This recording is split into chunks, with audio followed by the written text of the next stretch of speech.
आज के case studies के इस लेक्चर में बात करेंगे पत्नी के द्वारा लगाए जाने वाले आमतौर पर ऐसे आरोप अधिकतर केसेस में देखने को मिल जाते हैं।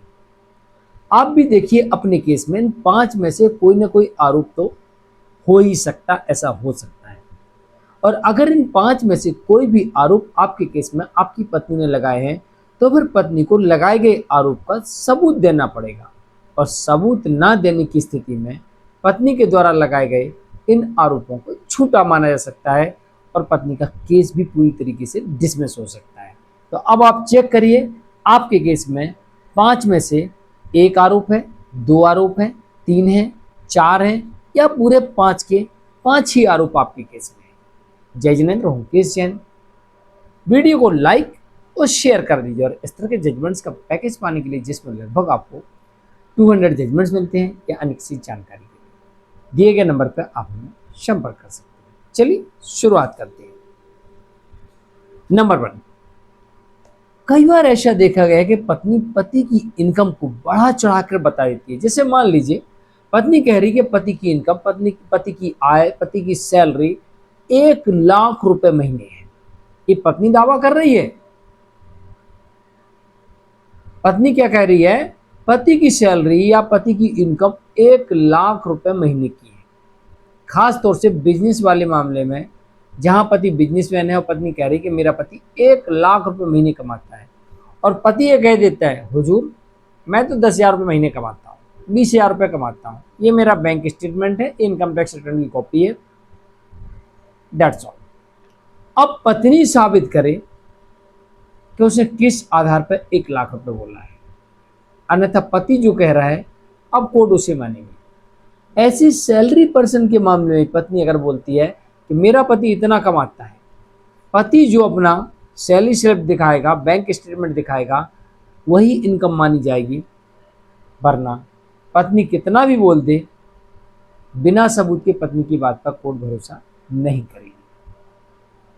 यहां पर पत्नी को सबूत देना आवश्यक हो जाएगा। नंबर 2, पत्नी अगर ये आरोप लगाती है कि मुझे धक्के देकर घर से बाहर निकाल दिया,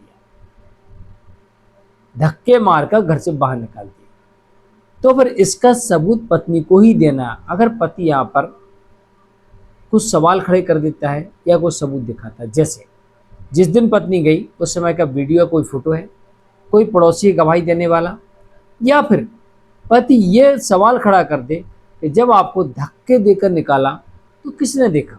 किसी न किसी ने देखा होगा ना, आस पड़ोस के लोगों ने। आपने अपनी पुलिस इन्वेस्टिगेशन में उस व्यक्ति का नाम क्यों नहीं लिखा है? पुलिस से क्यों नहीं कहा कि पुलिस वहां जाके जांच करे? और आपने उस व्यक्ति को गवाह क्यों नहीं बनाया इस केस में? तो आप झूठ बोल रही हैं या फिर सबूत दीजिए। तो यहां पर पत्नी को सबूत देना पड़ेगा। नंबर 3, पत्नी कहती मेरा स्त्रीधन छीन लिया, रख लिया, छुड़ा लिया, नहीं दे रहा है। और अगर पति यहां पर ये कहता है कि मेरे पास तो है ही नहीं, अपने घर ले गई, अपने मायके में रख के आ गई, उसके पास ही है, मेरे पास तो है ही नहीं,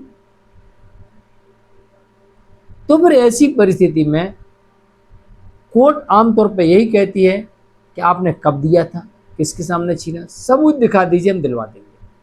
तो यहां पर ही पत्नी को सबूत देना पड़ेगा। नंबर 4, पत्नी कहती है मुझ पर हमला कर दिया था इन लोगों ने, मैं अपनी जान बचा के भागी।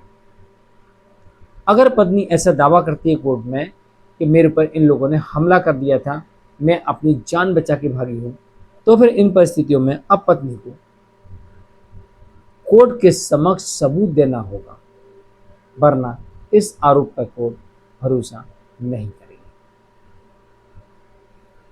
नंबर 5, हमने दहेज दिया। अगर पत्नी इस बात का दावा करती है, उसके परिवार के लोग करते हैं हमने दहेज दिया, तो इसका सबूत भी पत्नी और उसके परिवार वालों को ही देना है। अन्यथा पति और उसके परिवार के लोगों ने बोल दिया हमने कुछ नहीं ऐसा, ये झूठ बोल रहे हैं, तो फिर पति और उसके परिवार के लोगों की बात मानी जाएगी। पत्नी और उसके परिवार के लोगों ने दावा किया है उसे कोर्ट डिनाई कर देगी, क्योंकि दहेज लेना एक आपराधिक मामला है और इसे साबित करने के लिए सबूतों का होना आवश्यक है। आज की केस स्टडीज के इस लेक्चर में इतना ही। मैं हूं केस जैन। नमस्कार।